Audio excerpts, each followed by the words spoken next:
ಆತ್ಮೀಯ ಬಂಧುಗಳೇ, ಮಹಾಭಾರತ ಭೀಷ್ಮ ಪರ್ವ. ಇದರಿಂದ ಯುಧಿಷ್ಠಿರ ಮತ್ತು ಅರ್ಜುನನ ಮಾತುಕತೆ ಮತ್ತು ಅರ್ಜುನನ ಮೂಲಕ ದುರ್ಗೆಯ ಸ್ಥವನ ಮತ್ತು ವರಪ್ರಾಪ್ತಿ ಈ ವಿಷಯದ ಬಗ್ಗೆ ನಾವು ತಿಳ್ಕೊಳ್ತಾ ಇದ್ವಿ.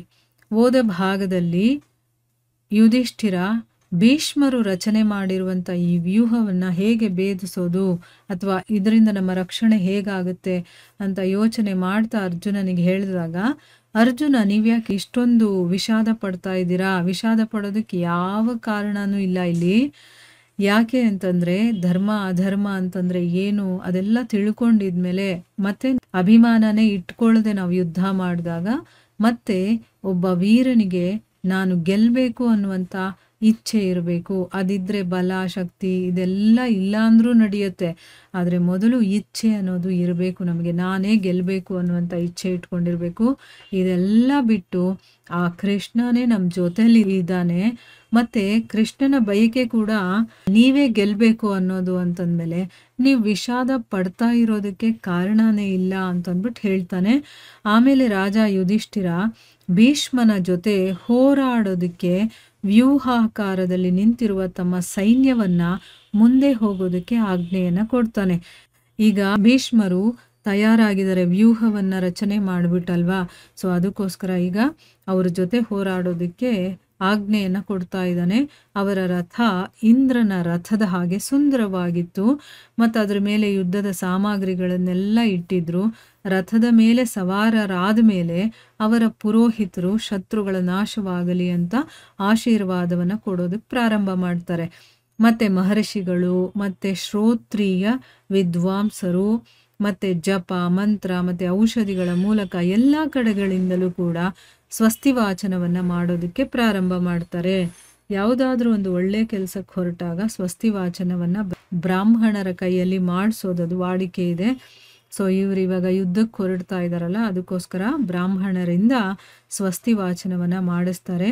ರಾಜ ದುರ್ಯೋಧನನೂ ಕೂಡ ವಸ್ತ್ರ, ಗೋವು, ಫಲ, ಪುಷ್ಪ ಮತ್ತು ಸ್ವರ್ಣ ಮುದ್ರೆಗಳಿರುತ್ತಲ್ಲ ಅದನ್ನು ಬ್ರಾಹ್ಮಣರಿಗೆ ದಾನ ಮಾಡಿ ಆಮೇಲೆ ಯುದ್ಧಕ್ಕೋಸ್ಕರ ಯಾತ್ರೆ ಮಾಡ್ತಾನೆ. ನೋಡಿ, ಅವನಿಗಷ್ಟೆಲ್ಲ ಇದ್ದರೂ ಕೂಡ ಅವನಿಗೂ ಕೂಡ ಆ ಸಮಯದಲ್ಲಿ ಏನು ಮಾಡಬೇಕು ಅನ್ನುವಂಥ ತಿಳುವಳಿಕೆ ಇದೆ. ಸೊ ಅವನು ಕೂಡ ದಾನ ಧರ್ಮಾದಿಗಳನ್ನು ಮಾಡಿ ಈಗ ಯುದ್ಧಕ್ಕೋಸ್ಕರ ಅವನು ಯಾತ್ರೆಯನ್ನು ಮಾಡ್ತಾನೆ. ಭೀಮಸೇನ ನಿಮ್ಮ ಮಕ್ಕಳನ್ನು ಸಂಹಾರ ಮಾಡೋದಕ್ಕೋಸ್ಕರ ಬಹಳ ಭಯಾನಕವಾದ ರೂಪವನ್ನು ಧರಿಸ್ಕೊಂಡಿದ್ದ. ಅವನನ್ನು ನೋಡಿ ನಿಮ್ಮ ಯೋಧರು ಗಾಬರಿ ಪಟ್ಕೊಳ್ತಾರೆ ಮತ್ತು ಭಯದ ಕಾರಣ ಅವರ ಸಾಹಸ ಕಡಿಮೆಯಾಗ್ತಾ ಬಂತು. ಯಾಕಂದರೆ ಭೀಮ ಸಾಮಾನ್ಯ ಅಲ್ಲ, 1000 ಆನೆಗಳ ಬಲ ಇರುವಂಥವನು ಅಂದಮೇಲೆ ಆ ಶರೀರ ಒಂದು ಇನ್ನೆಷ್ಟು ದೊಡ್ಡ ಗಾತ್ರದಲ್ಲಿರ್ಬೋದು ಅಂತ ಯೋಚನೆ ಮಾಡ್ಬೇಕು ನಾವು, ಆಯಿತಾ. ಆ ರೀತಿಯ ಒಂದು ಭಯಾನಕ ರೂಪವನ್ನು ಅವನು ಧರಿಸ್ಕೊಂಡ್ಬಿಟ್ಟಿದ್ದ. ಅವನು ನೋಡಿದ್ರೇ ಎಲ್ಲ ಹೆದರ್ಕೊಂಡ್ಬಿಡ್ತಾರೆ ಮತ್ತು ಅವರಲ್ಲಿದ್ದಂಥ ಒಂದು ಸಾಹಸ ಕೂಡ ಕಡಿಮೆ ಆಗಿಬಿಡತ್ತೆ. ಈ ಕಡೆ ಭಗವಂತ ಶ್ರೀಕೃಷ್ಣ ಅರ್ಜುನನಿಗೆ ಹೇಳ್ತಾನೆ, ನರಶ್ರೇಷ್ಠನೇ. ನೋಡಿ, ನರರು ಅಂತಂದರೆ ಮನುಷ್ಯರಲ್ಲೇ ಶ್ರೇಷ್ಠನು ಯಾರು ಅಂತಂದರೆ ಅರ್ಜುನ. ಇಲ್ಲಿ ತಮ್ಮ ಸೈನ್ಯದ ಮಧ್ಯಭಾಗದಲ್ಲಿ ನಿಂತು ಸಿಂಹದ ಹಾಗೆ ನಮ್ಮ ಸೈನಿಕರ ಕಡೆ ನೋಡ್ತಾ ಇರುವ ಇವರೇ ಕುರುಕುಲದ ಧ್ವಜವನ್ನು ಹಾರಿಸುವಂತಹ ಭೀಷ್ಮರು.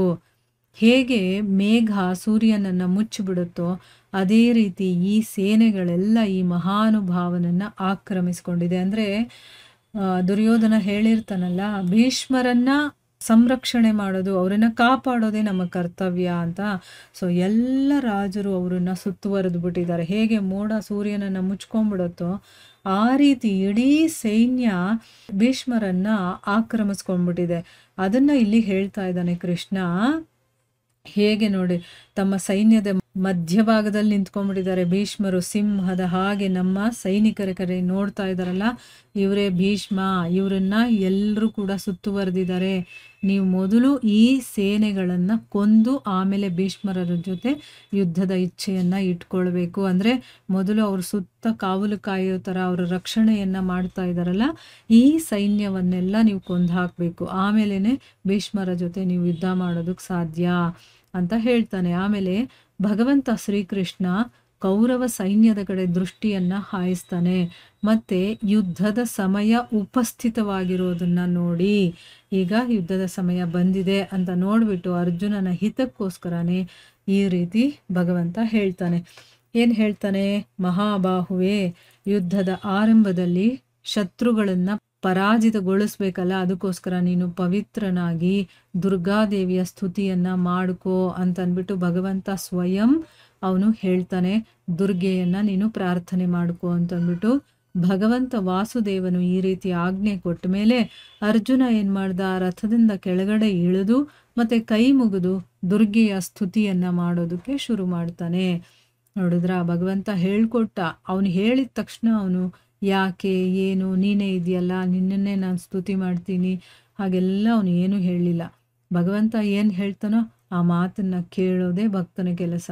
ಅದಕ್ಕೆ ಕೃಷ್ಣ ಹೇಳಿದ ತಕ್ಷಣನೇ ಅವನು ಆ ರಥದಿಂದ ಕೆಳಗಡೆ ಇಳಿದು ಕೈ ಮುಗಿದು ಈಗ ದುರ್ಗೆಯ ಸ್ತುತಿಯನ್ನು ಮಾಡೋದಕ್ಕೆ ಶುರು ಮಾಡ್ತಾನೆ. ದುರ್ಗೆಗೆ ಅವನು ಯಾವ ರೀತಿ ಸ್ತುತಿ ಮಾಡ್ತಾನೆ ಅನ್ನೋದನ್ನ ನಾವು ಮುಂದಿನ ಭಾಗದಲ್ಲಿ ತಿಳ್ಕೊಳ್ಳೋಣ. ಹರೇ ಕೃಷ್ಣ.